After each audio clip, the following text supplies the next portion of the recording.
hard to believe that the city of Paris dates back over 2,000 years when it was just a small island on the Seine River. Whether you're visiting for the first time or the 10th, Paris is an exciting city to experience, and there's so much to explore in this densely packed city. Over the centuries, the city has blossomed into one of the most popular cities in the world. In this video, I want to go over some of the things that I love and some of the things that I don't love about Paris. First, I want to address two stereotypes that I've always heard about the French. The first one is that the French people are stuck up and rude. Surprisingly, we only had one negative encounter with an Uber driver. But other than that, the local French people we interacted with were great. Now this could be because we went right after the Olympics and people were still in good spirits. But as I always say, people are people, and you will find all types wherever you go in the world. The second stereotype is that French people smell because they don't wear deodorant. And I have to say that this one might be true. We were constantly hit with various levels of BO on the subway and throughout the city. And the weather was mild, so it's probably a lot worse when it's hot. Let's talk food.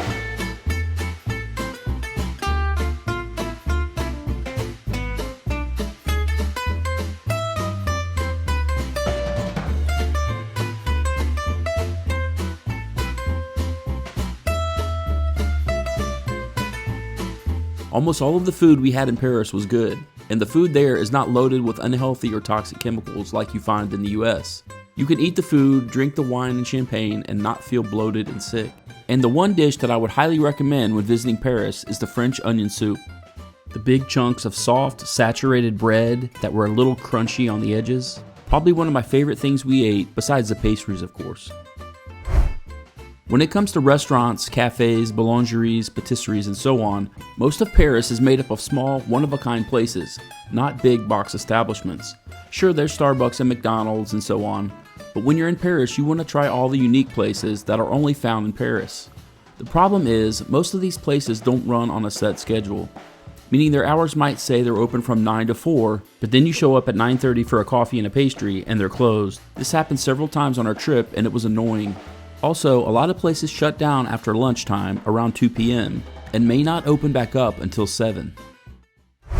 When the weather is good, most people prefer to sit outside. And with most restaurants with outdoor seating, they usually have tiny tables and chairs that are crammed together. This is something that I'm not used to and can feel very uncomfortable if the place is crowded. Another great thing about Paris is that it's very easy to get around the city. We would mainly use the subway to get to an area and then walk everywhere from there.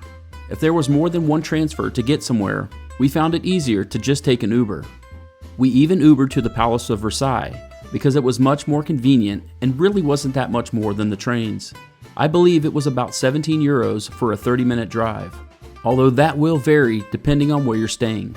You can also get around very easily by bike or bus, and we even use the hop-on and hop-off boat that runs up and down the Seine. This is a great option if you want to see all the main sites along the river, and a day pass will cost you $23. This will save you a lot of walking. Wear good shoes when visiting Paris because you will be walking 15 to 20,000 steps daily. Even though it's easy to get around Paris, the downside is that it can get very crowded, especially during the summer months. The subway can get too crowded to deal with, and the traffic gets so bad that you can't move. This makes both primary forms of transportation a bad choice, and you're better off on foot or getting some bikes or scooters. Although this can be very intimidating because the drivers in Paris are crazy. Protests and strikes can also throw an unexpected wrench into your plans. It's not a bad idea to Google Paris strikes or protests every morning before you head out to see if there's any areas to stay away from. Having traveled to many major cities around the world, I was pleasantly surprised by all of the public amenities available in Paris. One of the first things I noticed were all the trash cans located around the city. Now, having trash cans on the streets might not seem like a big deal, but if you've ever visited some big cities, like Tokyo for example, there are no trash cans anywhere, and you either have to carry your trash around with you or leave it on the ground for other people to clean up. Another huge plus were the fresh drinking water fountains throughout the city. This is a pretty common thing with European cities, and if you're coming from the US, it's not a thing that you'll be used to, so just remember to bring a water bottle or reuse the one that you have.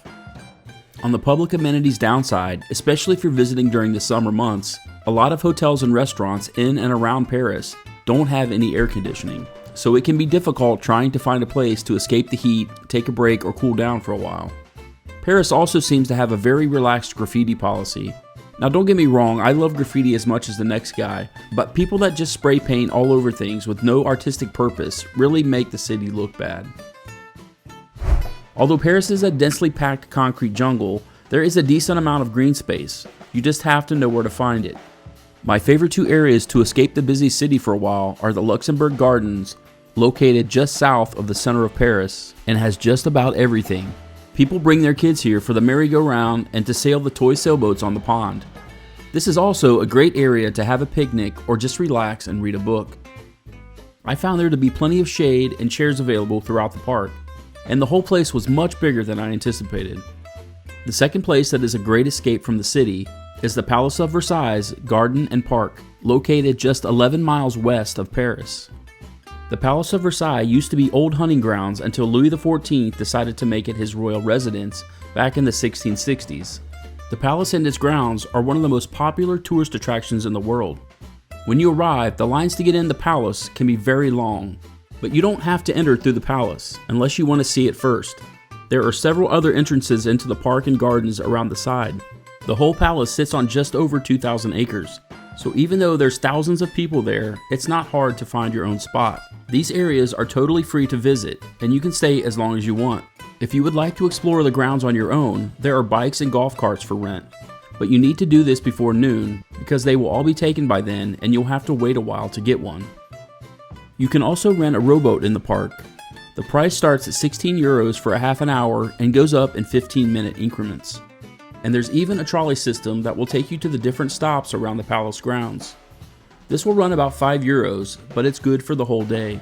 Both the Luxembourg Gardens and the palace grounds have multiple places to eat and public restrooms. That leads me to another problem that we usually run into in big cities, and that is finding a place to use the restroom when you're out and about. But we didn't have that problem anywhere in the city, and if you get desperate enough, there are paid restrooms along the streets.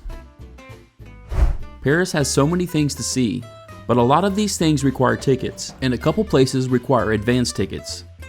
Most museums, churches, river cruises, and the Opera House, you can get tickets the same day, but I would recommend buying everything online at least a day prior.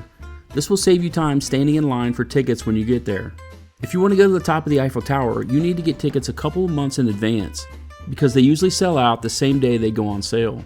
If you aren't able to get tickets to the top, the first and second levels are easier to get tickets for, and you can still get great views from there. Plus, these levels have more room to move around. A summit ticket gives you access to all levels, and a ticket for level 2 gives you access to level 1 as well. I would recommend getting there 30 to 45 minutes before your scheduled time because the line starts to form 30 minutes prior, and you have to go through a security check. If you want to have a glass of champagne at the top of the Eiffel Tower, be prepared to pay 23 to 25 euros for a small plastic flute. This was a total rip-off in my opinion, and not very romantic.